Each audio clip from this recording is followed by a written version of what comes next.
Good evening. It is Thursday, June 19th. This is our regular Lincoln City Council meeting. Called to order by Amanda Davis this evening. Can we get the invocation, please?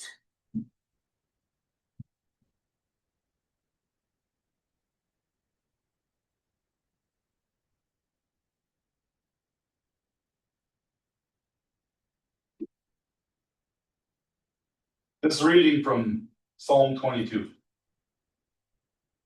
From you comes my praise in the great congregation. My vows I will pay before those who fear him. The poor shall eat and be satisfied. Those who seek the Lord shall praise him. May your hearts live forever. All the ends of the earth shall remember and turn to the Lord, and all the families of the nations shall worship before him. For dominion belongs to the Lord, and he rules over the nations. To him indeed shall all who sleep in the earth bow down. Before him shall bow all who go down to the dust, and I shall live for him. Posterity will serve him. Future generations will be told about the Lord, and proclaim his deliverance to a people yet unborn, saying that he has done it. Let's pray. Lord God, it is to you that we give our praise, and rightly so. You have created and formed us. You have breathed your breath of life into us. We pray that your Holy Spirit will be here with us this evening during these deliberations and discussion during the business meeting of this council of the city of Lincoln. We pray that you would guide all the discussion and decisions made here, that your presence will be felt, known, and your will be executed. We pray this in your precious name. Amen. Amen. Thank you, Mr. Nelson. Mayor is attending. Perfect.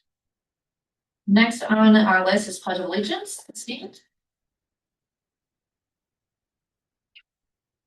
I pledge allegiance to the flag of the United States of America and to the republic for which it stands, one nation, under God, indivisible, with liberty and justice for all. They're on the table over there. We get a roll call, please. Councilman Shoemaker. Here. Councilwoman Natalia. Here. Councilman Johnson. Here. Councilwoman Davis. Here. And Mayor Bergman. Here. Next is the agenda approval.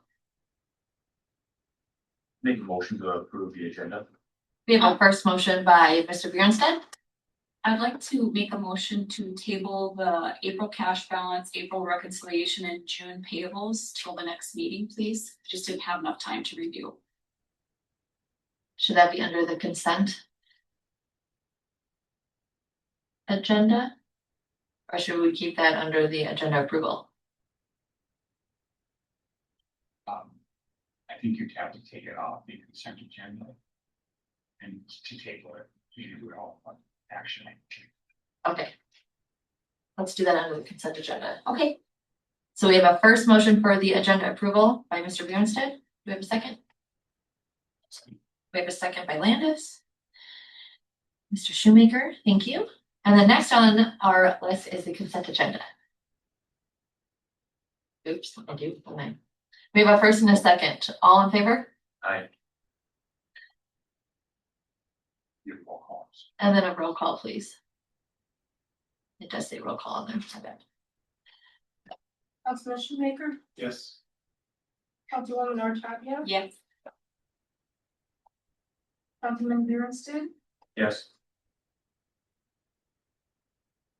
Perfect. Now we move on to the consent agenda. So I'd like to make a motion to table the April cash balance, April reconciliation, and June payables till the next meeting, please. All right, we have a motion to table. Do we have a second? I'll second. The second by Mr. Bjornstad. So we have a first and a second. All in favor? Aye. And then can we get a roll call for that one too, please? Councilman Bjornstad. Yes. Councilman Shoemaker. Yes. Councilwoman Natalia. Yes. Next on the list with the consent agenda is the liquor license permits. We have one for catering and we have 6 for liquor license. Have we all had a chance to look over these? And what are the wishes of the council? There's no objections. I would make a motion to approve the liquor license permits. Do we have a motion on the table? Any discussion?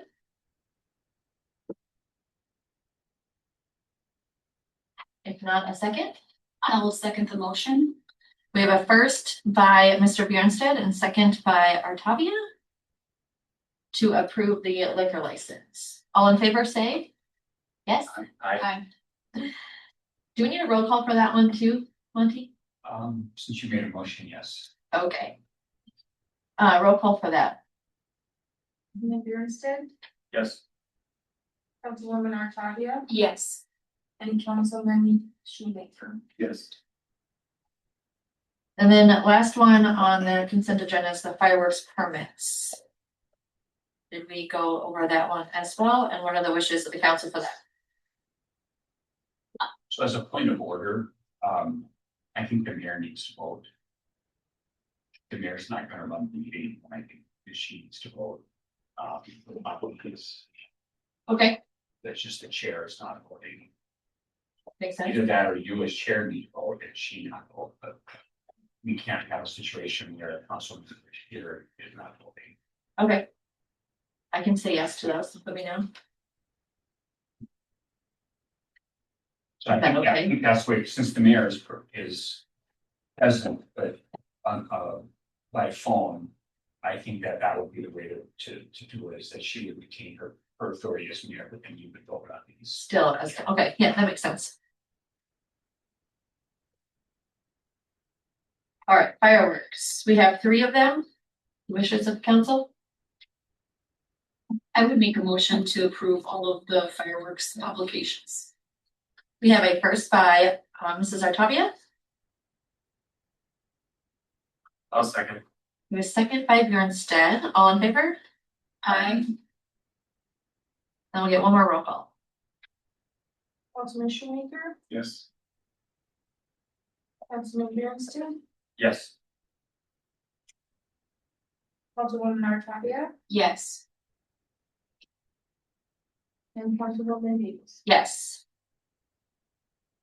All right, next on the agenda is public comment. If there is anyone that would like to stand up and speak on anything that is on our agenda tonight, now is the time. Second call for public comment. Third and final call for public comment. Hearing none, we will move on with our agenda to old business. We have Mitch Flanagan with the Burley County Data Center discussion.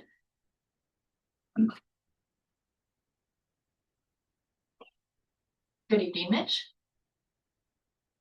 Good evening, commissioners, and the mayor.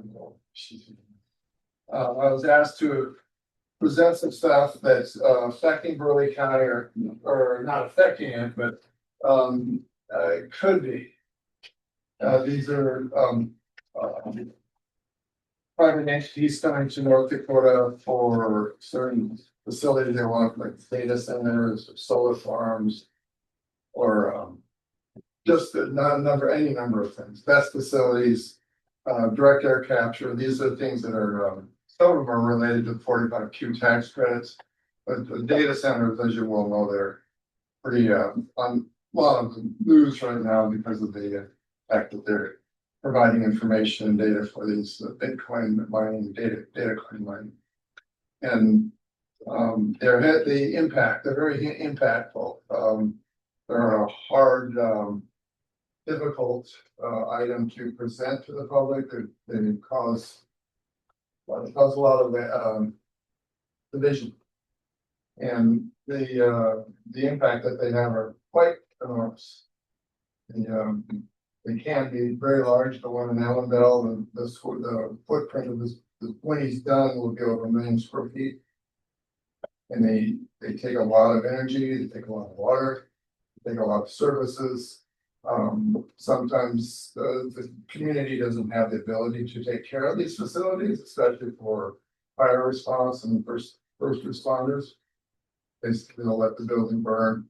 They can't put it out because these data centers have nothing but computers and it's lithium batteries and miles of fiber optic cables, and the computers will just melt and then they come out of the building and they go to the ground. So we have the fellow who developed these sites, the one in Illinois, the one in Jamestown, came to our commission meeting and talked for 2 hours, and we had the proposed draft ordinance, and he fought on every line. He wanted to change every line or remove it. And he actually, on the next meeting, he provided a draft ordinance that was barely 1 page. And the idea is that if you don't have any of these ordinances in your, any of these items in your ordinances, you can't enforce them. If they'll apply, then you try to deny it.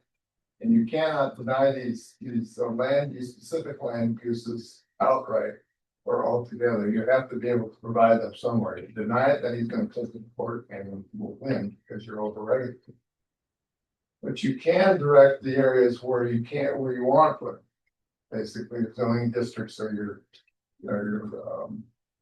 overlay districts, zoning areas where you want, where you can put them. And so this last session in North Dakota, they had a bill that did not pass the House. But most likely it might be rewritten and come back, which allows data centers up to 1 megawatt of power, allow them in either a residential district or a business, anywhere, regardless of what you're doing. And now 1 megawatt of power is, Walmart doesn't use 1 megawatt of power. So the idea is this legislation was going to allow it into a residential area. It was baffling to me. Because your regular house has 200 amp service or maybe 400 amp, not a megawatt. So this is what is affecting or could possibly affect the jurisdictions in North Dakota with the legislation. They've also approved the House Bill 1258, which allows transmission lines and power stations, substations, anywhere they want. Up to, it has to have a minimum of 115 kilovolts, which is not much. So they like North Dakota because it's not as regulated as the rest of the country. They like it because we have cheap electricity here and it's cold and we have plenty of water.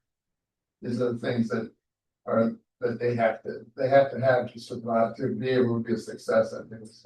So that's what we're up against. So I would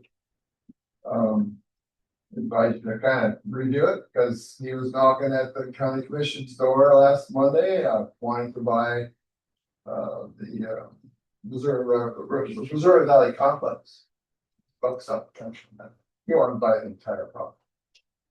Plus, so it's large. That's for Bismarck. It's not our jurisdiction, but you guys are near the Wampa lines here, so these are things that you should maybe consider. And because they're heavy hitters, they want, most of them get what they want through different channels and however they can.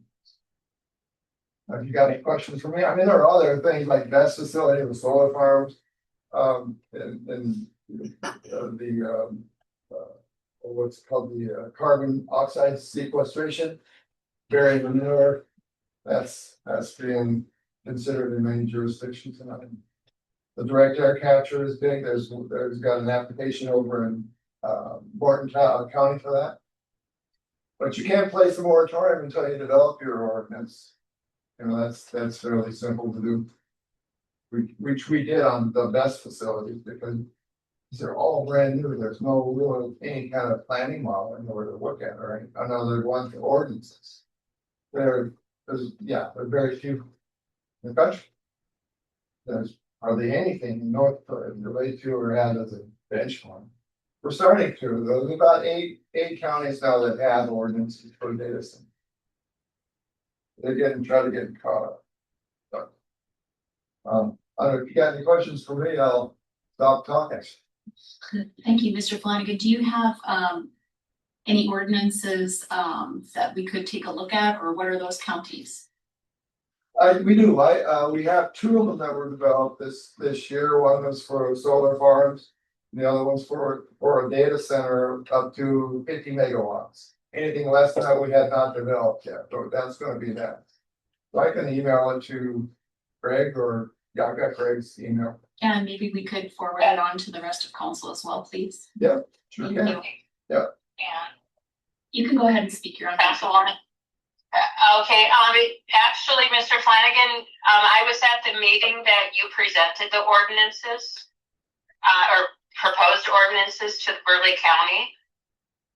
And, I think council got to take a look at that. I believe it was in their package here this last month. Have you done any additional work on it, or is that the only draft that you have? On the data centers? Yes. No, that was approved in May, first week of May. Well, there's no changes from, I mean, if you have the original draft, there were some. There were some changes at that final meeting because they cut the decommissioning. Reduced. Yeah, they reduced it by 50%, which is, Right. I don't know, it's not the reason for that, but. You have to have a decommissioning plan to clean these messes up. If there's a. And I suppose that's one of the biggest concerns that you had presented, short of being able to sustain the energy or the electricity needs of the residents, right? Was that decommission? The decommissioning plan is for cleanup, when they leave, if they go broke. And you got. Right. Sustain, like the two main concerns was decommissioning and then the lack or possible lack of electricity for residents if somebody comes in. Yeah, that was part of the generator, we had to aligning them for generators to allow them to run.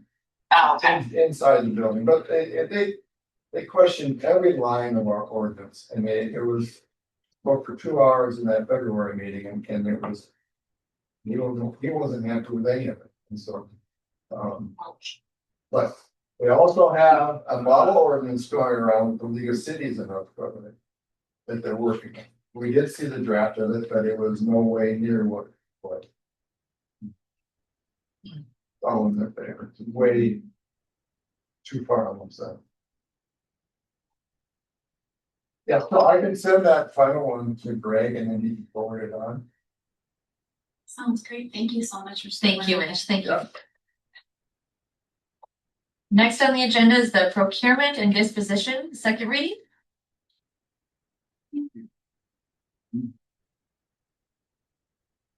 Well, at the last meeting, the council approved the first reading of changes to the procurement code. And then subsequently, Mayor had requested a potential amendment, additional amendment to section 10703 to add some language concerning professional services. Okay. So I think that the first step would be whether or not the council is inclined to amend the proposed ordinance between the first reading and the second reading to add this additional language. Can we read, please, the additional language? Sure, the language is notwithstanding any other provision in this chapter, the procurement of professional services may be exempted from the standard competitive bidding or open market procedures when such services are provided under a continuing services agreement, task order, contract, or other pre-approved professional services arrangement. The city council may determine by resolution that such services are to be procured based on qualification scope, their specific needs, rather than through a uniform bidding process for each individual project. And of course, this provision is also subject to the state law concerning when you have to use competitive bidding. So, if you're below the state threshold, the city would have some discretion to pick a different method for acquiring services. What are the wishes of the council or discussion? I'd say I don't have any objections to this amendment. Services provided by professionals can really vary. Where I feel like the original intent of this ordinance is maybe focused on purchasing materials, supplies, stuff like that. Where you're comparing the same thing across the board, where professional services aren't going to be quite so uniform, I guess. So I think this amendment would make sense to include the amendment. Any other discussion or comments? I agree with Armstead said, so. All right, do we have a motion then at the table? Do we? Or do, I was trying to figure that out. I think so. I think we start with amending the proposed ordinance to add this amended language. We start with that and then do a second reading approval for a second. I would make a motion to approve the amendment to the proposed ordinance. we have a first, do I have a second? I'll second. We have a first by Bjornstad, second by Shoemaker. All in favor, say aye. Aye. Aye. You roll call, Commissioner Maker, Yes. Councilwoman Artavia, Yes. Councilwoman Davis, yes, and Councilman Hicks. Yes, and then for the second reading, do I have a motion? I'll make a motion to approve second reading of the ordinance. I have a first by Mr. Bjornstad, do I have a second? I'll second. A second by Mr. Shoemaker. All in favor, say aye. Aye. Aye. I'll do a roll call on that one too.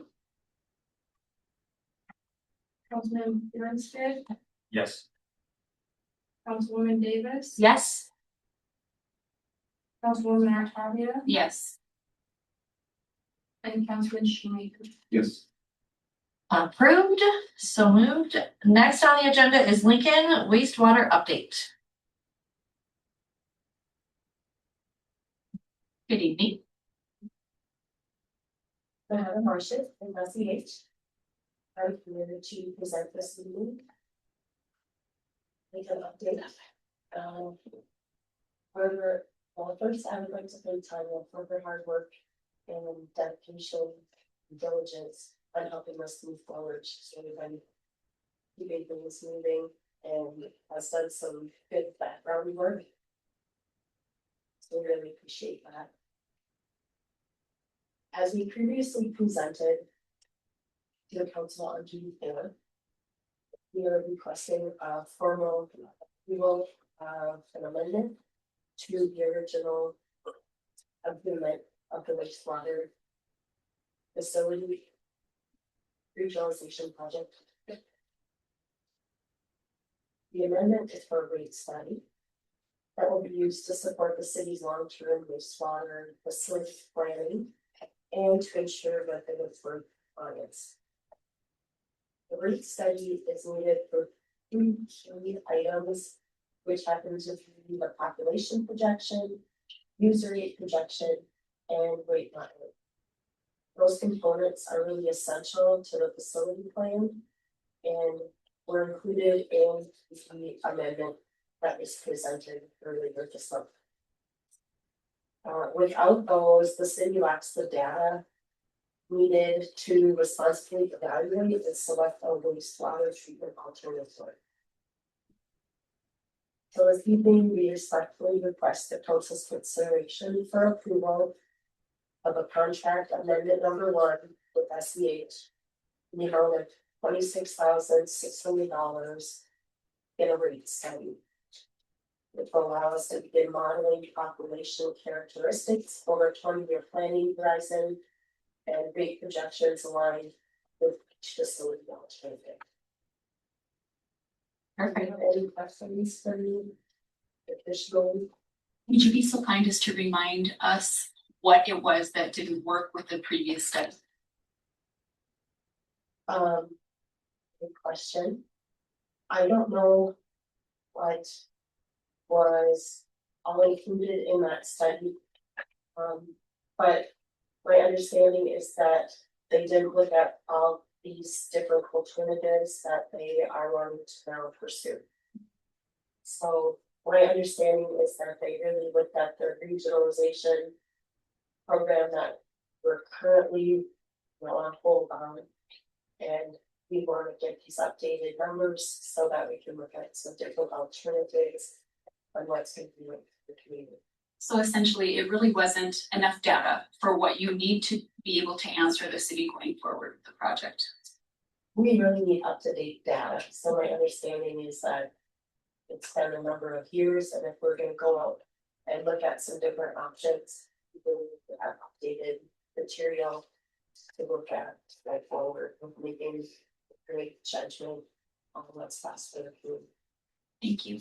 Council Denise. Yes. Okay, so so after she was here and we didn't act on this, I had talked to Rachel with the little watch system. She said she could do a rate study. So then I gave her that information, and her and Matt Scheibel, they had a conversation, and I do have an email back that I could forward you guys, but he said it's not what they need. In that email, he said they would still have to do all this other stuff because what they provide is not enough to really make informed decisions. And that was my understanding, but I just wanted to reiterate that again so that we can kind of take each step forward, hopefully, and everyone is on the same page. I maybe misunderstood what your question was, because I was thinking they're asking about a rate study that they performed at the very, very beginning of this project. Are you talking about the one that Tanya from? Well, I guess probably I was asking for understanding on how either one of those, wasn't really quite what we were needing now, just to clarify. The one that was done at the end of 23 going into 24, they couldn't share what they had. In fact, they can't, that was on a grant. And they couldn't share that information. And then I turned around and talked to North Dakota Rural Water, which did say they could do the study, but then Matt said it doesn't pay for them to do the study because it's not enough. It's not good information. It's not deep enough information. Right. So I can add to that. Now that I'm clear on what's being asked, thank you, Tanya, for that. With their rate study, they would get current rates, but they would not have the population projections, the rate models, or a proposed rate model included. We really need to have that included in our rate study to make a good proposal on what's the best way to move forward. After the rate study is complete, will the raw data as well as the rate models between the property and the city of Lincoln? Good question. Well, for the Marcy, if you remember, off the top of his head, those contracts, that was stated. So that is a concern, right? Is that the deliverables and the what do you call them? Something of service. Yeah. Yeah, so But their language is specifically in the the. city has an existing contract with SCH for the sewer regionalization work that SCH did. I looked at that contract. I did not spend a whole lot of time going through it, so I'm not really sure how it sets at the intellectual property and who owns the intellectual property. I agree with what your question is, Councilman Shue, when it comes to paying an engineer to gather and produce data that the city needs to have control of that. So is that something that we might be able to add to this engineering agreement, just to clarify what the that this is like kind of like what the paper agreement, that the data, the underlying data, the property of the city. Because my understanding is that with the grant or the other one that was done, the person who has the data is not necessarily willing to share it with us. I don't know what his going to be helpful to the city, but I think with this, that the city needs to have, has to have the ability to be able to access that data. So I'm not sure what your agreement, that agreement says, but before we complete this, is that something you can maybe work out? I think so. I think that I understand these latest contracts that we've Yep. been in discussion Yep. with Matt on, you're already working on that language. Yeah. So I think that we're already partnered there. So I don't know what the answer is to it exactly, but I think we can get. What I would suggest is the council can, if it's inclined, can vote to approve of maintaining SEH to do the rate study for the amount, and then I'll work with them to finalize this. And we'll bring it back to the next meeting for final approval for execution. Is that, or we have timing issues that we're addressing? We have timing issues that we're trying to address. So I'm trying to think of another way that we could work around that. Well, I'm comfortable with the council approving it. And then I'll work with them and we'll come back with an addendum. That's the way to do it. I don't think we're gonna have any issues. I think that on this issue, we'll be able to get to a resolution. Be able to add it in. Yeah. Would we want to make the motion contingent on approval of ownership? I think technically that here's what I think your choices are. You can approve this as it's presented to you tonight. Or you can wait for 2 weeks and you can approve a final agreement in 2 weeks. I am not in favor of approving something contingent on us reaching an agreement down the road, because doesn't have any legal effect, right? It's basically agreeing that we're going to agree in the future, and I'm not encouraging that. So what I would suggest at the time is a condition to go ahead and approve this, and then we'll work some language out and come back with an addendum. And again, I don't know what that underlying wastewater agreement provides. It's on a different set of forms than what SH and I are working through right now. It's on a different kind of engineering form, and I did not spend, I mean, it's a pretty thick document. I did not spend much time going through it. And I'm in the same boat as Monty. I really tried to buff up on what these latest contractual discussions have been, because I haven't been fully engrossed in those. Matt's the one that can sign those contracts. And I do not know. I think that's the enough to know what the history is and what that whole contract, what you wish looks like. Just if I could say something, this is Mayor Berglund, and I have spoken with Mr. Sharble multiple times, and he has assured that the rate study is necessary. We're already now a month or more behind on this, that there is no concern on his part of us retaining that information. The city having ownership of that. So I personally would feel comfortable with approving the agreement. Just my 2 cents. Thank you. What are the wishes of council if there's no other discussion on this matter? Thank you, Loretta, too. Appreciate it. I would make a motion for us to go ahead and approve this rate study for 26-6. We have a first motion by Mrs. Artavia. Do you have a second? We have a second by Mr. Shoemaker. All in favor, say aye. Aye. Aye. Can I get a roll call, please?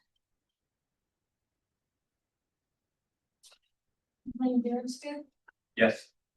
Councilwoman Artavia, Yes. Councilman Shoemaker, Yes. and Councilwoman Davis. Yes. Thanks again, Loretta.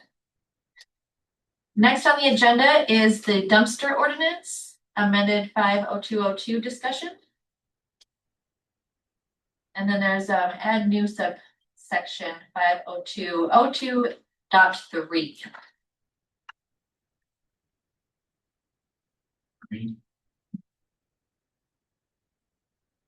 It could put the discussion last week, hearing you guys to think about it and either continue the discussion and bring it till she comes back. So it's about getting it started for dumpsters and driveways and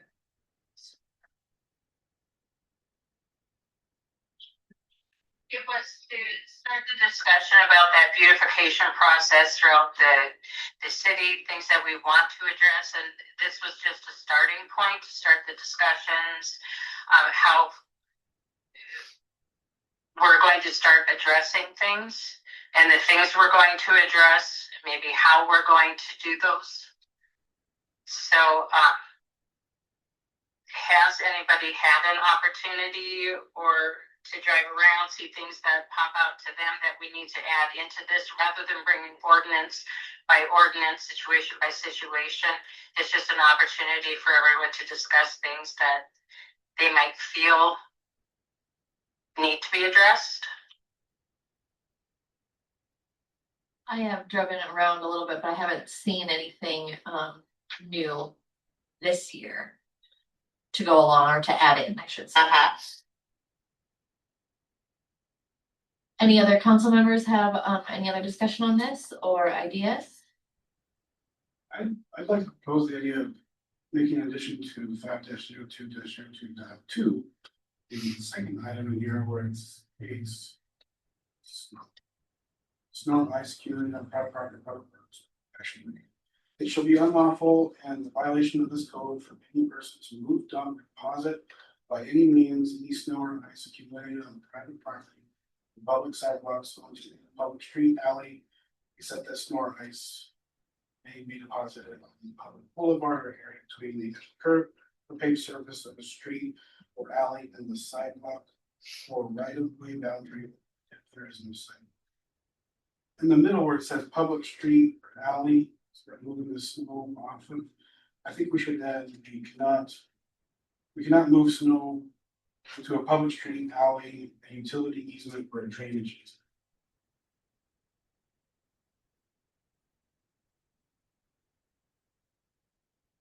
Utility or. I like the wording of that.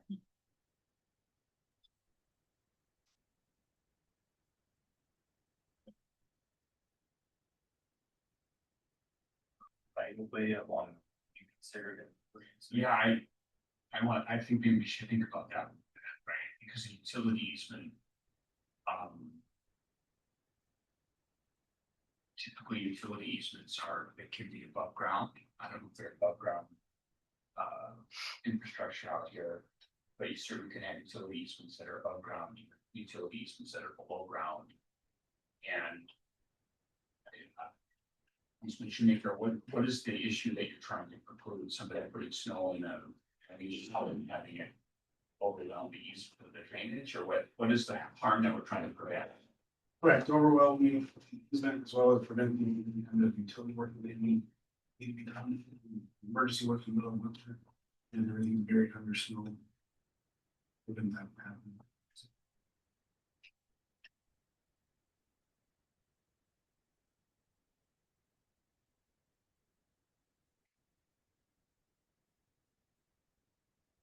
I'm just trying to figure out as people are moving snow from their driveways, or if they're putting snow in their yards, or creating a prohibition that isn't great, we're not going to be able to enforce. By definition, in drainage easement, you think that that's where you want the snow placed.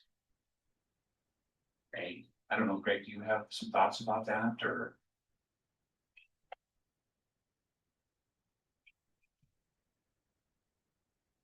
Council members, generally speaking, snow would be placed close to or within drainage easements, so it's when it melts, it's in the correct location. Right away. It would get challenging to enforce just where these easements are. I don't think those that you were mentioning, you want to just because that would be any kind of sidewalk, snow, would be potentially having all people that are.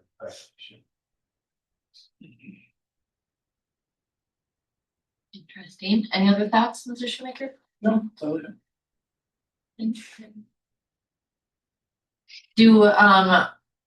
Does the council want to look over this a little bit more and then come back to this? Or are we comfortable with where we're at with how it's written right now? I'm okay with this, how it's written right now. The change. I think there is some verbiage in section 3 that would have to be changed. If I'm not mistaken, when Mayor Bergman brought this up at the last meeting, I believe her intention, and please correct me if I'm wrong, Mayor Bergman. Your intention would be to require a permit initially before a dumpster is brought in, correct?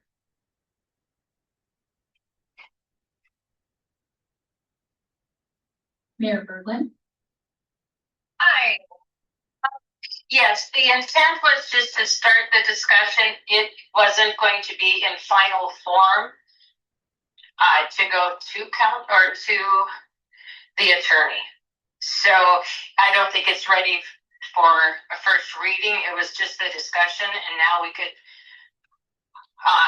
put it in a semi-formal presentation for you, Monty. Is that going to be okay? Or do you see that you've got enough information now to put the draft together for a first reading at the next meeting? Yeah, I think that what I would suggest is let us build on this a little bit. I just see some terms in here that we're probably going to have to flesh out a little bit.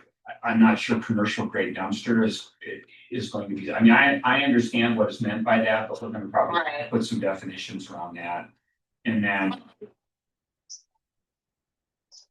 that had mentioned at the last meeting was, what enforceability do we have in removing dumpsters? So we'll have to take a look at that too. Yeah, well, we can, if the council, if this is your wishes, we can put together a kind of a draft ordinance the way that we think it would fit in the code. I would prefer not to put that on for first reading at the next meeting. I prefer to bring that. And then I also have to determine whether or not any of this is zoning related, because if it's zoning related, then some of the approval requirements are different. But let us overview it. We'll come with a recommendation for you to discuss, and we'll keep it that way. Sounds like a plan. All right, thank you. Thank you. Table that one. Next on our agenda, we have the tree board restructuring discussion. Attorney?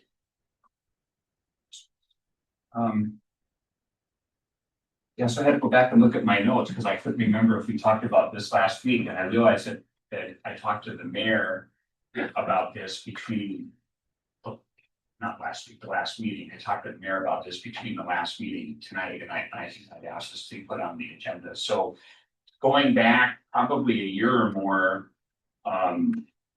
to a different council with some different members, we have been asked to fold the tree board into the park board.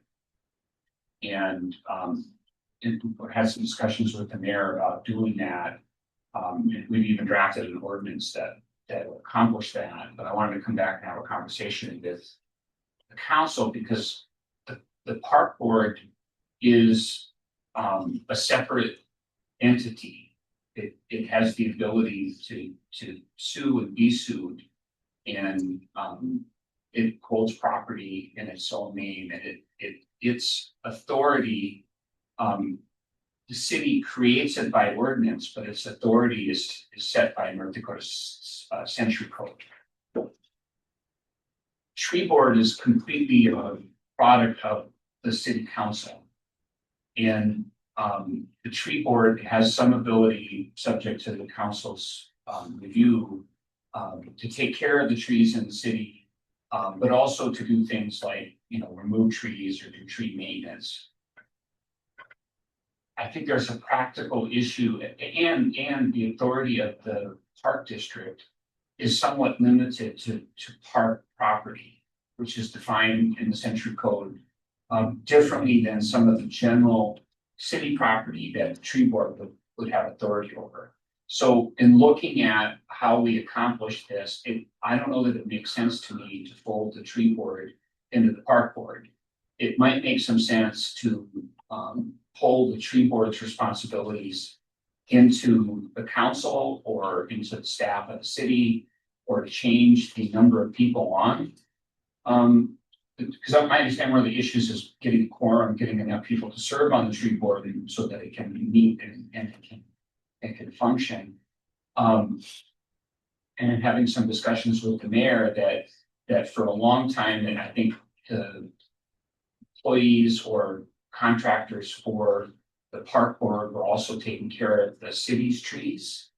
And then I think, as I understand it, Mayor, maybe you can correct me, and maybe the city was, as part of its maintenance, helping to maintain some of the park board's equipment, and it was kind of a trade-off, and then something changed and that's not being done anymore. And so there's some reluctance on behalf of the park board for the park board's employees or contractors to be servicing the city's trees. So what I would suggest is that we, again, the council identify what the issues are you're trying, like, why do you want to change? What are we trying to improve in the process? If it's to make the tree board easier to do its job, then maybe we look at changing it from 5 members to 3 members, or folding those duties into the council or something else. Because as the ordinance is written now, if there aren't enough people to serve, then the council members can serve, and there's a way of keeping it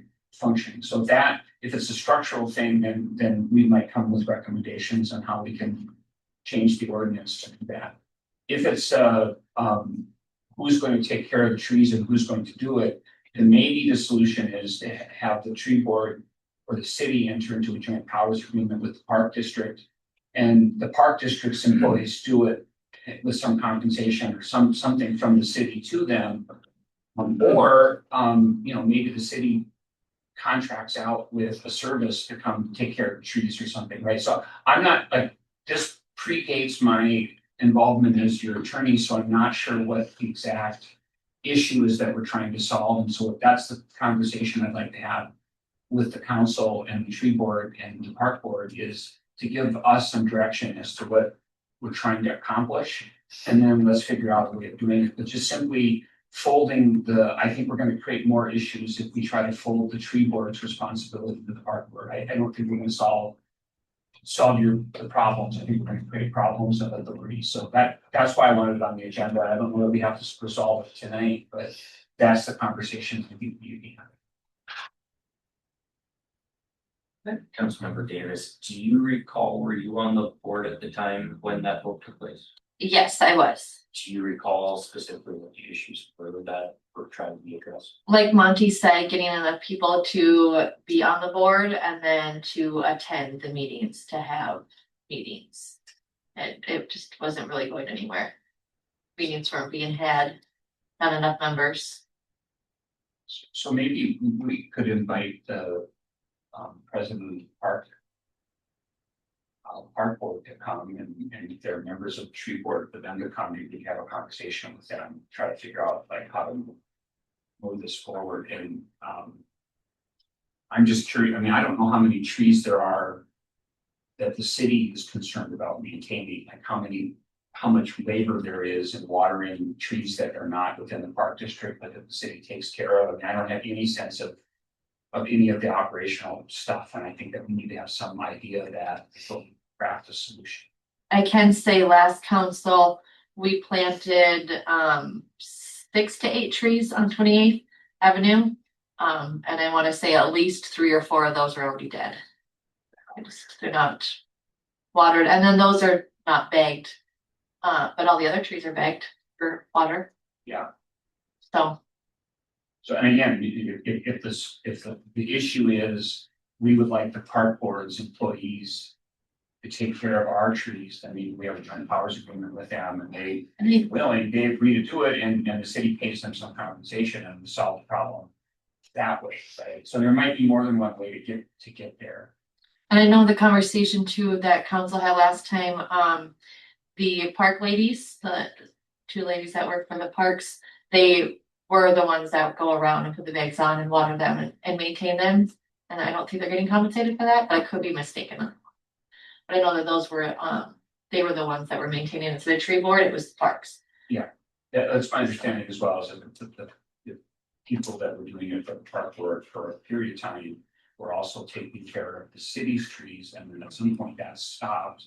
It's not 100% clear to me why that stopped, but again, is that just simply transferring this duty to the park board doesn't necessarily solve the issue, and I'm not sure the park board has the same legal authority to do the things that the tree board might need to do if there are trees that, like a property owner in the city is maintaining a tree and or is failing to maintain a tree and it's starting to affect a right of way or something else. The tree board has some authority over that. I don't think the park board would have that authority because it's not in the statute. And I don't think the park board has legal authority over non-park property. So, and it's a creature of generally how the century code works is that political subdivisions like the park board only have powers that have been expressly given to them, and that hasn't been expressly given to them, and generally they can't do it. Is how I would generally categorize what their authority is. Okay, makes sense. Any other discussion on that one or comments? How would go about organizing this, I guess, set up a meeting with tree board members, figure out how the person can get. I would just invite you to the next meeting. That's the right, they could come and we could have a conversation with them. That's one meeting in particular. Okay. Do you want to put that on as the agenda piece? Sure. I mean, I don't set the agenda for you, but that makes sense to me. Yeah. Okay. Auditor, will you please have that added to our next meeting agenda? If that is all for that one, we will move on. Capital Electric Agreement Review and Approval. Monty, you're up again. Yeah, I think earlier in the week I sent to you the Capital Electric Agreement with the Exhibit A. This sat kind of in my desk on my to-do list for a long time, and then I got it off my to-do list and it went to the attorney for Capital Electric. And they went through it, and I think that they marked it up, but it just didn't make its way back to me. And so they asked me to check on it, which I did 2 weeks ago. I've been through this agreement. I don't have any issues with the way it's legally, the way it's set up. Just the summary of it is that Capital Electric agrees for a set amount per light pole to provide service on certain parts of those street lights. They aren't providing any of the equipment or replacement parts or anything like that, but they will do the service. And I don't know, Greg, did you look at this as well? Yeah, so I mean, I think that it's would be appropriate for a motion to approve. Okay. What are the wishes of the council? If I may, I recall in your email, there was one of the sections you did have a concern on, was that resolved? Yeah, when lawyers send these back and forth, we redline them, so we can see all the track changes, and at some point it gets hard to see where there might be some language that wasn't correct, but in paragraph, I believe in paragraph 9, there was some filler language that Capital Electric had put in, and then it hadn't gotten corrected, but the draft you have in front of me that's corrected, and they're trying to approve the change, so. Okay, perfect. I would make a motion to approve the Capital Electric Agreement. We have a first on the table by Mr. Bjornstead. Do we have a second? I'll second the motion. We have a second by Artavia. First and second, all in favor say aye. Aye. Aye. We get a roll call, please. Councilman Schleifer, Yes. Councilwoman Artavia, Yes. Councilwoman Davis, Yes, and Councilman Bjornsted. Yes. so moved. And members of the council, I just would note that one of the things that this agreement requires the city to do is to set up a web forum on its website so that the city and Capital Electric and members of the city can know where there are streetlights that might need work. So I mean, so that doesn't get lost. That's supposed to be figuring way. So I'm not sure how we get to that, but that's the next step then. Okay, nice. That'll be helpful.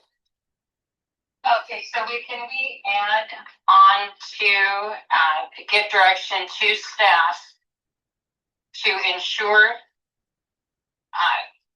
coordination with Capital Electric? So we can get that taken care of? Yes, definitely.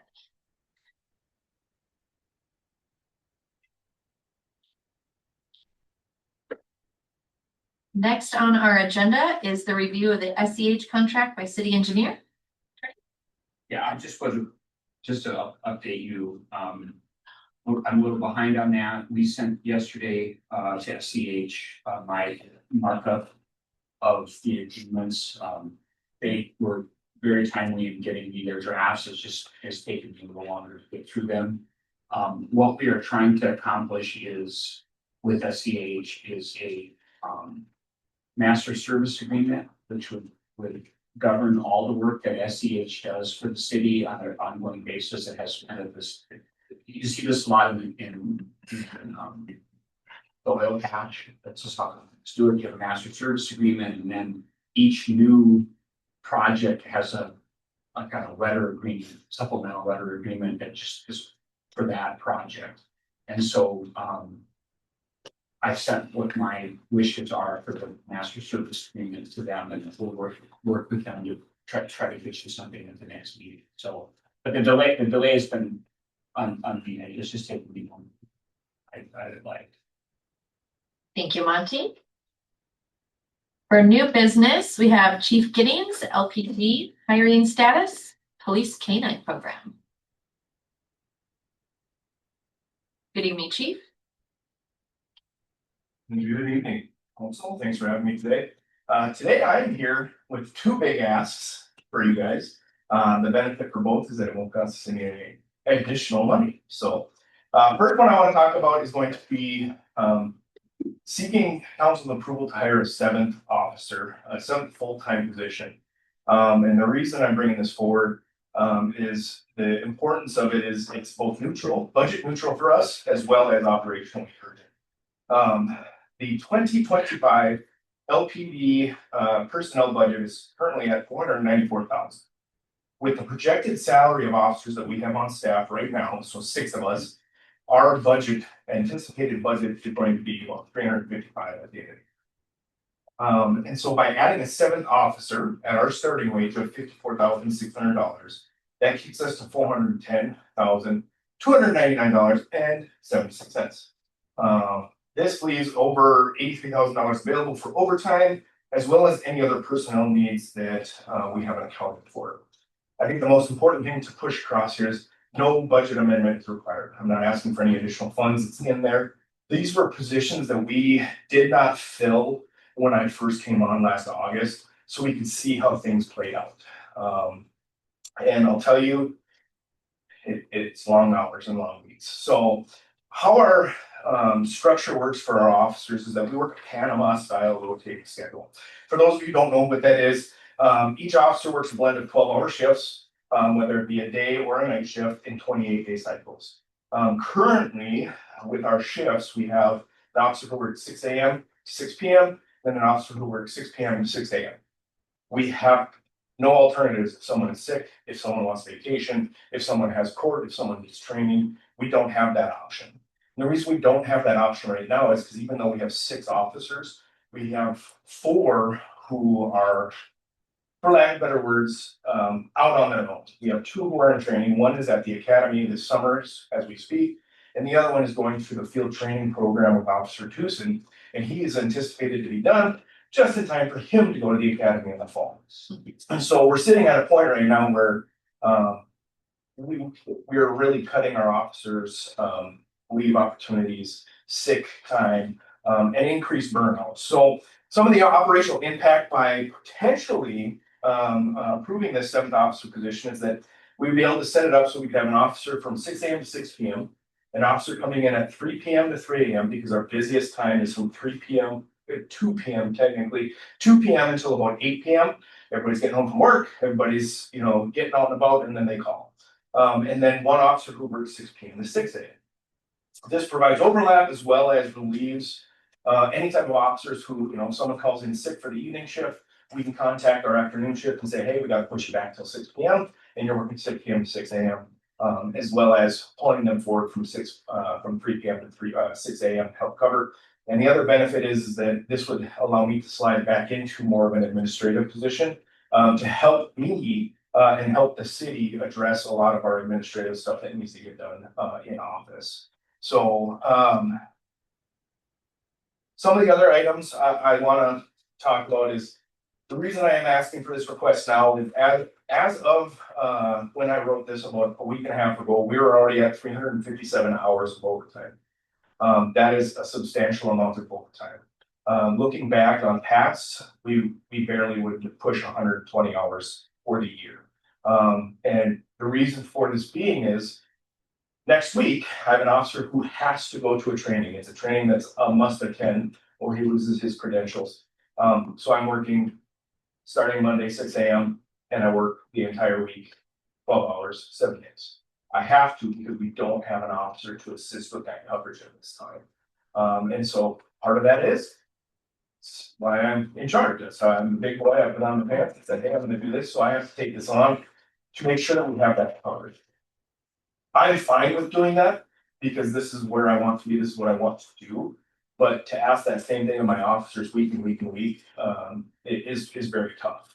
And so what that leads to with all of the overtime that is, it's mandatory overtime. Sometimes it's you have to work it because we have no one else to do it. You don't have a choice. Officer burnout, limited availability for leave, as well as retention concerns for the long term. By hiring that seventh officer, it helps alleviate strain and supports long-term stability. To put things in perspective, with the 4 full-time officers and 2 officers who are in training, as of May of this year, we had 2,818 calls for service. That same time last year with 8 officers, there was 1,747 calls. That's over 1,100 more calls. So we're certainly busy and we're seeing it. And so seeing that growth and expanded service demand from our community has really, really pushed our officers out into what they need. Like I said, from 2023 to mid 2024, Lincoln had 8 officers, 8 full-time positions. Currently, we're operating with 6 full-time positions, but that includes those 2 newer officers who, as I always jokingly say to them, is you don't count as a real person yet because you have to be with one of us. Like we can't, law says that we cannot allow you to be out on your own because of liability purposes to go to the academy. And so really what we've cut down is from 8 officers to 4. And we've been doing that since August when I came on last year because of officers who left, positions we didn't refill, and then bringing on continually new officers. And so I think that by adding this 7th position, it will certainly help restore the department's operational balance. Some of the most important aspects of this, the position is fully funded, it's operational essential, and strategically necessary. And so my ask or my request from you would be for a motion to be able to put out for a hiring of a 7th full-time position police officer for the city clerk. I'm open to questions. Discussion council wishes? A couple questions. Yes. You mentioned you'll be at $410,000 at the end of the year if this position is filled with $8,000 per overtime. Incorrect. We would not utilize that. I think, and I'd have to refer, I think Tammy has in the past set aside about $30,000. And so that's above and beyond the cost of what we would have. Now, because of where we're at, we are certainly over that 30,000 as to what we would want to be spending for overtime. The benefit of that position would be, hey, guess what? you're already at 40 hours for the week or 48 hours for the week, you're going home. We have coverage. So we don't have that luxury right now. It's you are here until your shift mate comes in and relieves you from your shift that you're on. So How much of a budget change would you see in 2026 budget versus 25? So, yeah, again, with the 2025 approval, it was $494,000 that was approved for the budget. With the changes that occurred last year and with the officers that we have brought on, with the salaries that we have offered and they have accepted and coming on, that's what put us at that 355,000. So we had that additional supplement in there. I don't anticipate having to go above and beyond the request for the 2026 budget of what we already have in there, of the 494. I don't see that because I'm not asking for another 8th position, because how this was set up, I believe, since it was before me, is the 494 was set up to cover the 2 positions that we just chose not to fill at the time. And then there would be no overtime because they were able to cut out adding an 8th position. They cut out, there was no overtime. It was the officers would have to work 80 hours in their week, or in their 2 weeks, and they have to cut out 4 hours of their shift. We can't do that right now again because we don't have the coverage. So each week or each 2 weeks, officers automatically get 8 hours of overtime if we don't have the personnel to say you can cut out early or you can take leave or you leave, just go relax. And kind of semi-related, unrelated question. After the annexation, what kind of effect have you seen the annexation have on your calls for service? Anything? Yes, we have seen an increase in that. And I would say right now, due to the small population that was brought in, it's not a huge influx, but with the amount of traffic for construction going back and forth, trucks going up and down our streets, we're seeing a lot more responses. Like we'll get calls quite frequently of individuals in the community who are like, hey, can you come sit on 28th? Can you come sit on, Dolan? Because these, construction trucks, nothing against our construction crews, because we need them, we want them. But a lot of times you pull someone over, like, oh, I was doing 26, I thought it was 25. No, we're 15. So now don't do it again. So we have seen an increase in that and proactivity when it comes to that patrol work. I anticipate as we continue to grow and build into our subdivisions in our residential areas, it will continue to increase even more so. That just brings me something I said, how many police officers per person in average cities in the United States? The average is 2.3 officers per 1,000 residents. So it's a little piece of data. What are the wishes of council? If there's no further discussion, then I'd like to make a motion to approve your ask for the 7th full-time officer. We have a first motion by Mrs. Artavia. Do we have a second?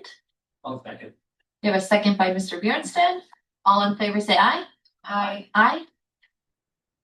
Can I get a roll call on that too, just in case? Councilman Bjornsted, Yes. Councilman Schumacher. Yes. Schumacher, sorry. Yes. Councilwoman Artavia Yes. and Councilwoman. Yes. So moved. And thank you, Chief, for all of your hard work and for all of our officers in LPD. We are very grateful. Thank you very We're much. going on for a night audit up here. Gonna go on to the next one now? Yeah. Okay. The next one is a really fun one. I'm excited to present is this one. I am requesting formal approval to begin seeking funding to establish the K9 program for within the Lincoln Police Department. What this really means is that the K9 program helps align with Lincoln Police Department's growing public safety needs and enhances both our tactical operations for the department and community outreach. Really what we're asking for is for you guys to see, yes, would a K9 be beneficial to the department? Again, not asking for any money. We're going to seek funds, donations. I've already reached out to the Dakota Community Bank Trust. They are very interested. One of the big areas that untapped areas that a lot of people don't reach out to is the gaming fund and gaming organizations. I've already sent out several letters to them asking for funds to help support this. I anticipate no startup costs will come out of the city of Lincoln's budgets. The whole purpose of this is so that we can get the donations, we can get the funding to cover that startup cost. Now, there are obviously annual costs with having a canine, whether it be veterinary bills, dog, food, water, electricity, handling the dog. Most canine handlers get an additional 7 hours a week of paid on top of their salary so that they can handle taking care of the dog, cleaning up after the dog, things of that nature. And so really what we're looking at is the program will introduce one trained police service dog, and that would be partnered with a certified Lincoln police officer who would be designated as the canine handler. The canine may or may not be a single purpose or dual purpose, and what that means is single purpose typically is a drug narcotic detection dog. And a dual purpose would be a detection as well as tracking apprehension. They say dual and then they add in 3 things. So I'm not a canine handler. I don't know why they say 2 when it's 3 pieces of it. But so those are the primary functions of what a canine would do for the department. Narcotics detection, suspect tracking, missing persons tracking, evidence recovery, and of course, the most important, public engagements at schools and events. So what we're anticipating for a total setup or a total estimated startup cost is right around $16,850. The dog and handler training is $8,000.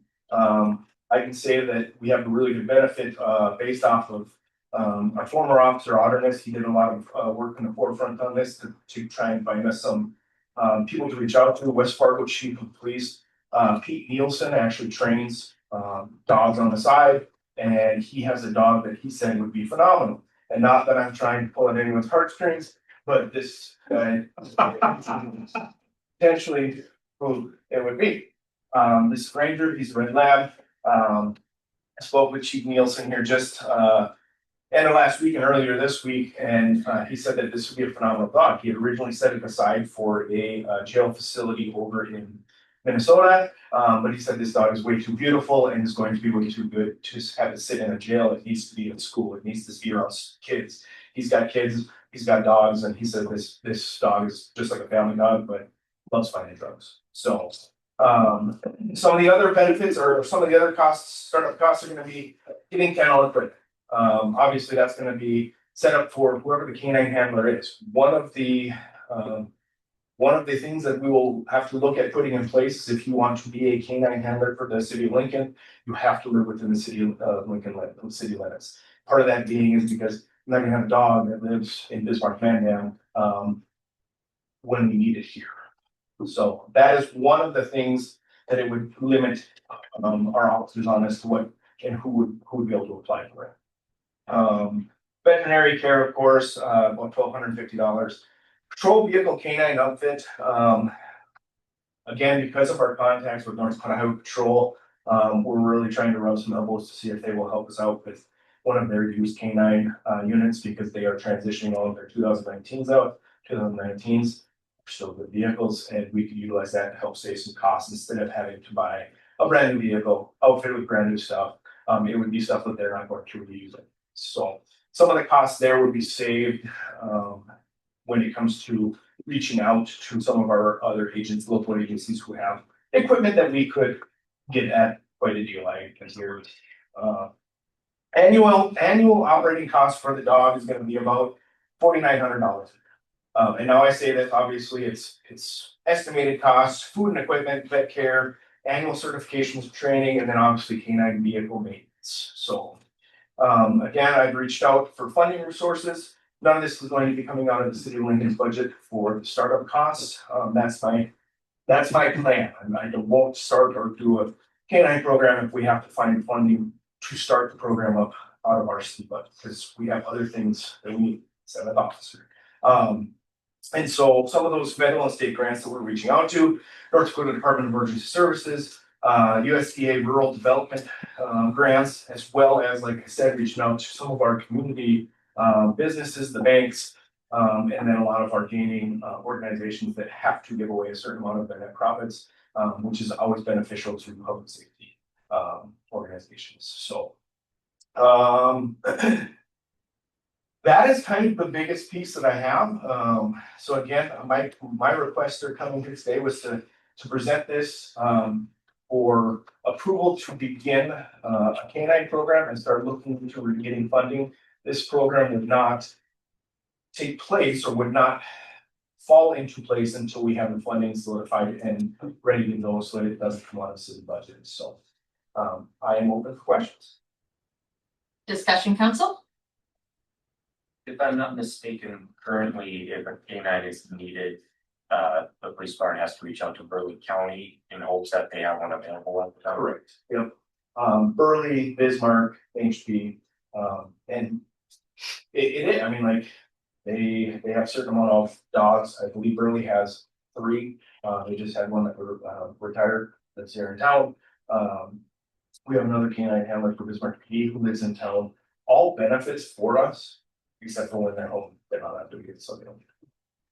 Whereas here, if we did have this and it was canine handler, one of the things would be is if our officers need you, you can come out, you can do your work, you get your hour and a half of overtime, and then you get to go home and you don't have to do a report reading. So the officer took the call and did the stop, has to follow through. So again, that will be one of the biggest pieces. Canine handler has to live in the city. Okay. It's non-negotiable, the fact that the dog has to be here because that's where it's needed. It's no good if it's lived with it. Chief, may I clarify that you're looking for essentially the city of Lincoln to take on an annual cost of $4,900 approximately?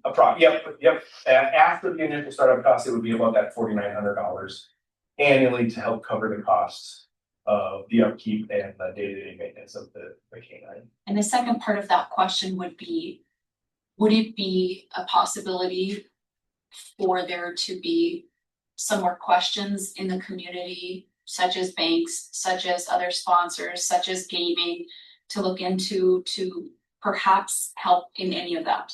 Yes, absolutely. There's actually, and I don't know the name of the grant right now, specifically geared towards annual costs for canines. One of the other things would be is working with a vet tech, veterinary clinic to see what we can get for, discounts or help in that matter. And really what it comes down to is obviously the praise and social media in public saying, hey, without these great benefits and partnerships that we have with these organizations, these companies, so yes, we would be able to continue to seek out the funds yearly. It would just not be something that I would want to rely on every year. Like there may be times when we don't get a grant or we don't get the additional funding, but we'll always continually ask for donations. People are always willing to donate dog chew toys, kennels, things of that nature to help get canine programs up and running, as well as continually. I mean, it's some of those things like a day dog food for one person's, hey, here's $60, like perfect. So, which is great. And our community has always been phenomenal when it comes to, taking care of us. They always bring us food. So we're lucky in that matter.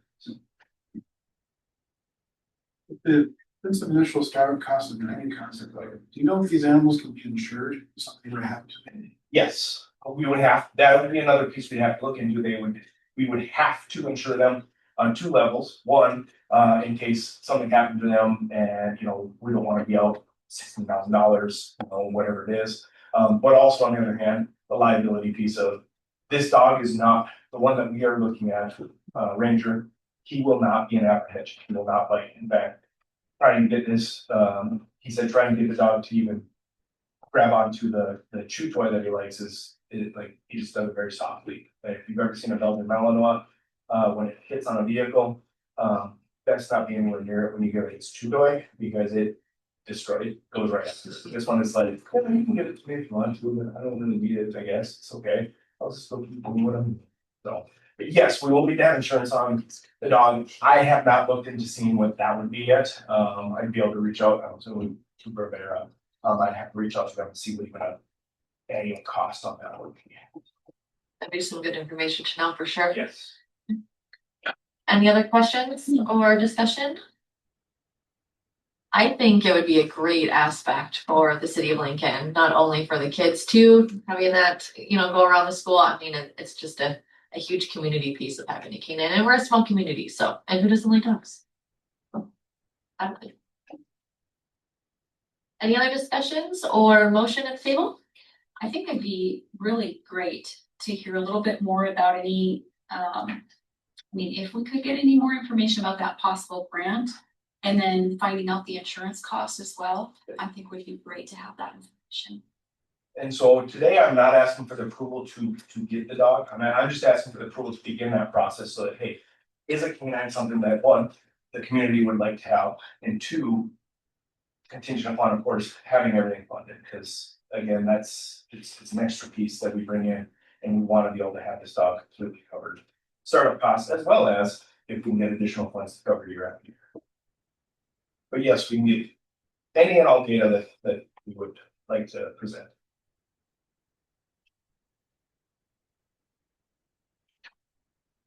Any council member have a motion on the table? I'd like to make a motion to approve the initiation or investigation, seeking donations and figuring out what it would take to get a canine for the city of Kansas. I have a first motion by Mr. Shoemaker. Do we have a second? I'll second the motion. Second by Mrs. Artavia. All in favor say aye. Aye. Aye. Can we get a roll call for that too, please? Councilman Shoemaker, Yes. Councilwoman Atavia, Yes. Councilwoman Davis, Yes. and Councilman Branstad. Yes, I'm excited to hear more information. Thank you. thank you all. Thank you very much. Next on the agenda is Deputy Auditor, Civic Plus Social Media Archiving.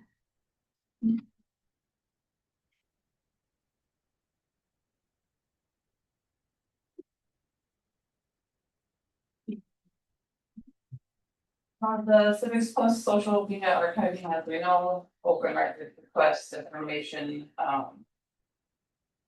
record retention, all that good stuff is highly important in the government world, and one of the areas that we currently don't have any way of tracking, besides literally going out there when something exciting is happening on social media, is taking screenshots and saving them in a folder. That's pretty much our archiving status at this point. I don't know if many of you are familiar how threads work on the Facebook comment feed. If one person at the top decides to delete it, anything underneath, all of those comments are gone, not just the one comment that that person made, that whole thread under there is gone. So then somebody can come back and say, why did the city delete my comment? Well, it wasn't the city that did it, it was the person that deleted their comment within the thread that deletes everything after that.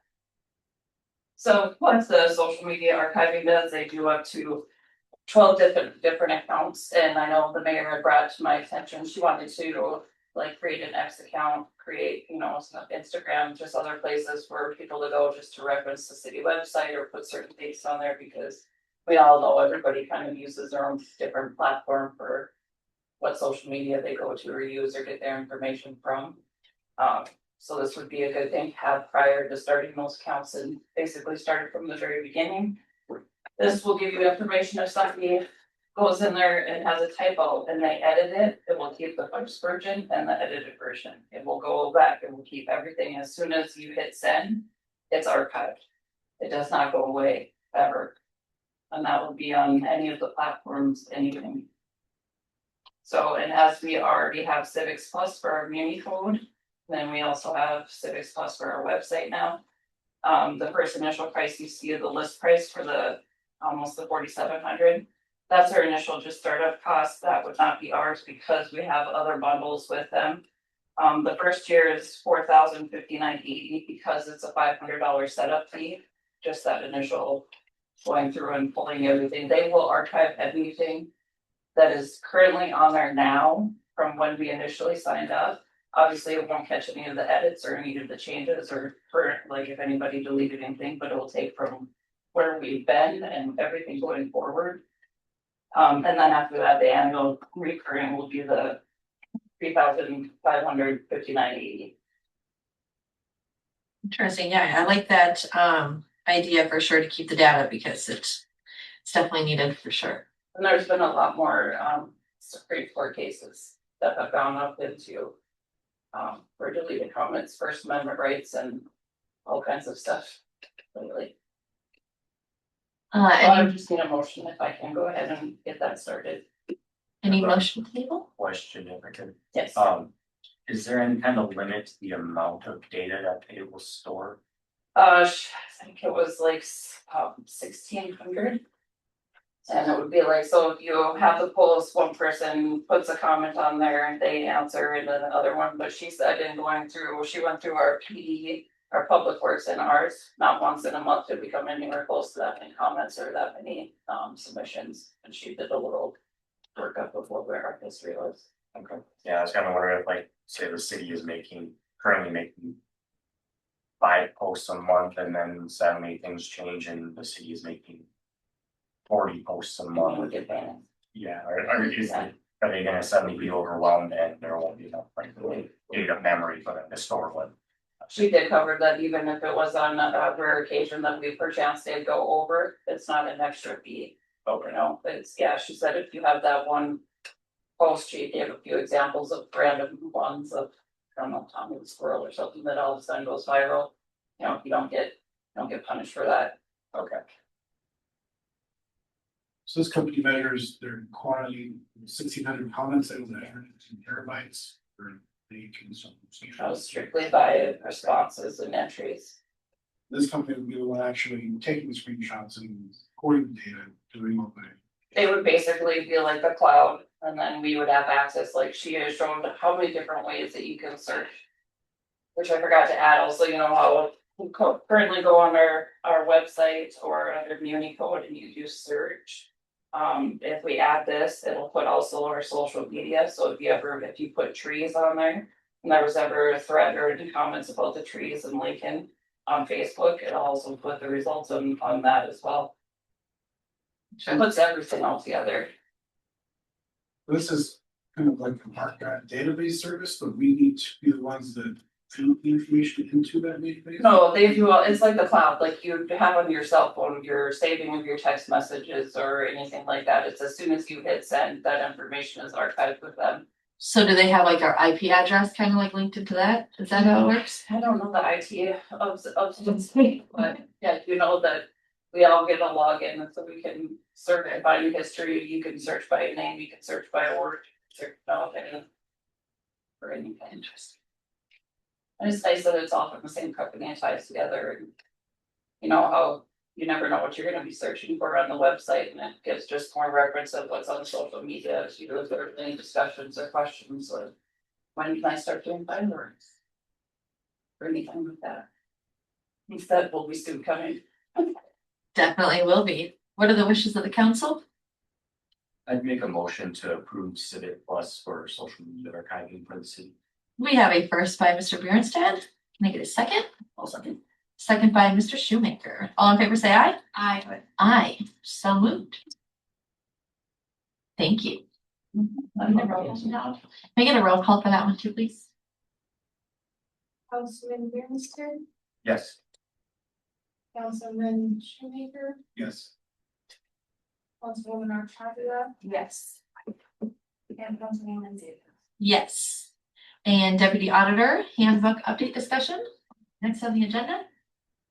Yep, so additionally, I went through the entire handbook from basically beginning to end, and did some minor edits here and there, made some changes that were currently on the topics of wanting to be looked at or changed, kind of like discretionary leave and comp time and a few other things. And then I made my changes. I know I sent them to you from the mayor and also Jesse with Law. He came back with some responses and some okays or change that or move that, and you know, did you notice this and that kind of thing. So I kind of went through, got those changes back from them, with the further discussion of you know, having an HR position, not having an HR, just kind of letting me take it and go. Me and Connie talked to the HR collaborative. I've signed up for some of their sessions with them, been doing webinars and training and through.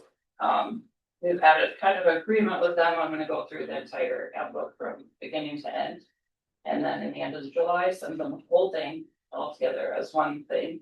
And then they go through and review it and edit it. It's at no cost to us for them to go through it first, an attorney looking at it. Perfect, right? And we don't advise to have attorneys create handbooks like this. It's just too time consuming. So yeah, it's a really good process. Okay, so from the references that I got from HR Collaborative, some of the things that I've learned in the classes that I've taken, and some of the feedback from Jesse.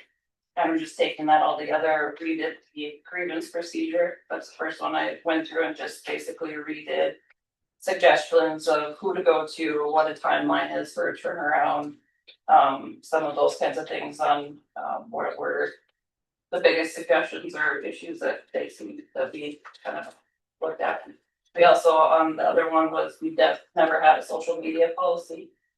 So I wrote up that basically a lot of my examples also, I've been looking at City of Wilkeston, Bismarck, Grand Forks, Morton County, Burley County, read all of their manuals and kind of put together what would be in our best interest or the best interest for the city. As of now, I'm not looking for any type of approval or anything, just trying to give you guys an update of what I've been working on, looking into, and the changes that I have started to make, but hopefully get that to HR Collaborative in the end of July, and they said about a week to get back any suggestions or add girls, and then I'll get it to you guys for my final approval and put it into action. Perfect. Yeah, I like it. Thank you. Appreciate it. Attorney report, next on the agenda. I don't have anything else to add. Okay, perfect. We will move on to portfolios. Mine is first on the list for office. In addition to main office duties, the office has collected and logged and charted data for time studies per council request. 19 beautification complaints are being processed with new ordinance review. 53 suspended accounts update. 15 accounts requested to go into collections. Let's see, EDC assisting board members with housing study grant reimbursement, document release from office. And then we had 2 accessory building permits processed and 1 concrete permit. That is all I have for office. Artavia?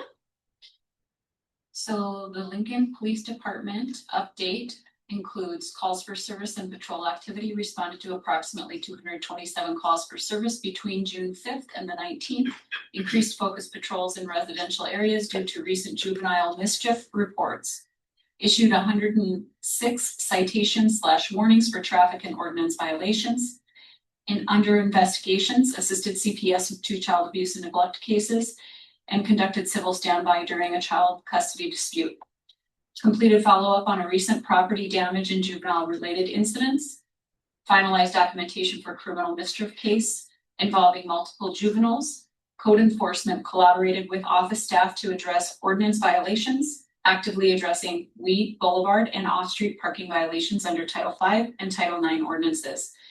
Under administrative, submitted formal request and cost summary for establishment of a K-9 program, submitted formal request for approval to hire a 7th officer to support 24/7 staffing needs, requested grant funding from gaming organizations for a new radar equipment to enhance traffic enforcement efforts.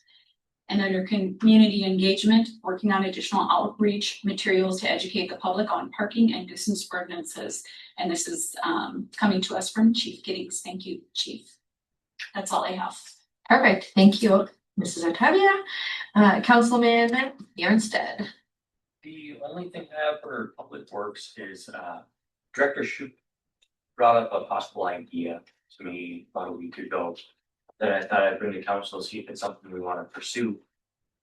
The way it is right now, anytime that the city needs to have any repair done for curb lines, everything essentially needs to go out to the bidding processes each time that something needs to be done.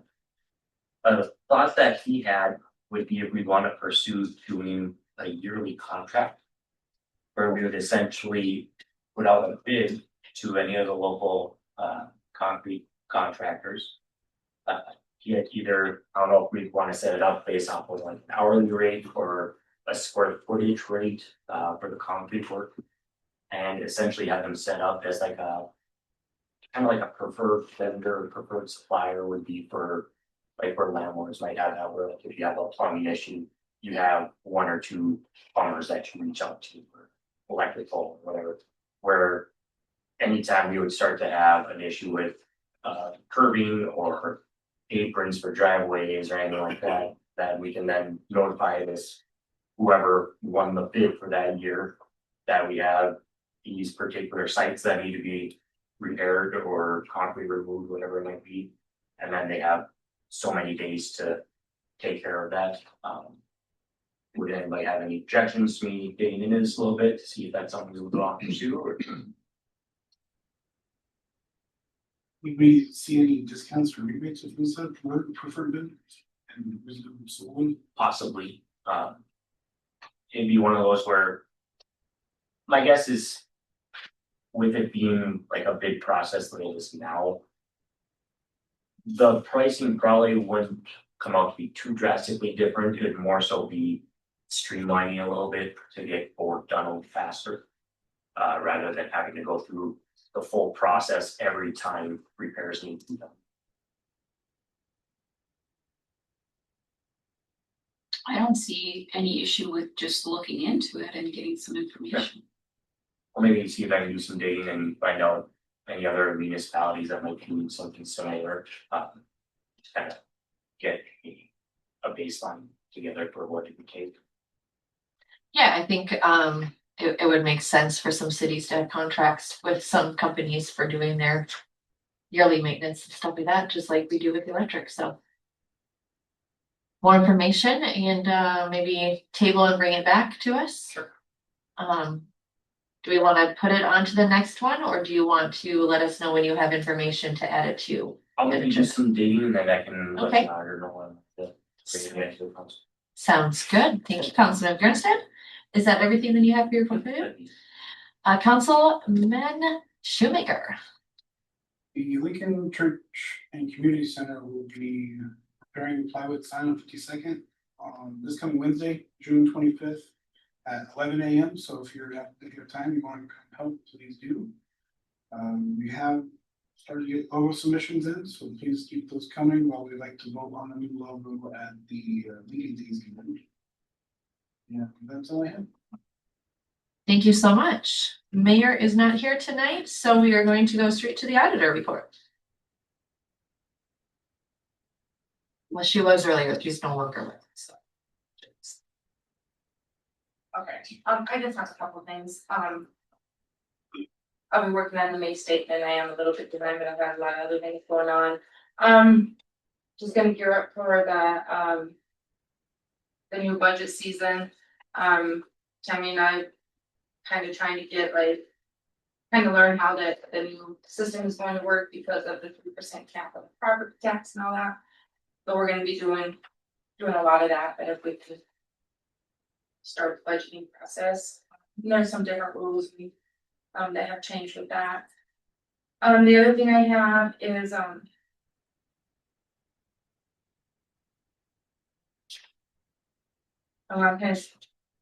the mayor's not on, but I just want to bring it to your attention. So we have different ideas in our office. And Monty kind of made it more clear tonight. So if you see, just say the camper across the street or on any street or trailers or anything, we had a discussion that the office has a process. So if you're driving around and you see something, the office is asked. If you bring it to the office, we're gonna ask you, what the complaint is. So we're gonna ask you to sign it. We're gonna we've tried to just narrow it down to a one-step process for tracking purposes. So we get the complaint. Ashley's been doing the paperwork with it. So she writes the letter, I sign it, I read it. We have Public Works take the picture, timestamp it. We mail the letter out to them. They have so much time to comply. Just the process to try to keep it simple. We only have to track it one time. But we're not. So in the discussion is we just had some back and forth about, they have to, any one of you has a right if you see somebody to say, hey, your camper's on the wrong spot, but that doesn't necessarily mean we're tracking that. So, that's probably gonna be coming up for conversation in the near future. So just keep that in mind. Sounds good. Anything else to add? We're gonna have, Matt is gonna put something out there, about keeping. Something on social media, and then we're gonna follow kind of with just saying the city of Lincoln, that we're going to start enforcing this stuff. Kind of like a heads up. Sounds good. I think it's needed. That's it. Perfect. That concludes the city council meeting for June 19th. We are going to be adjourned at 7:40 this evening.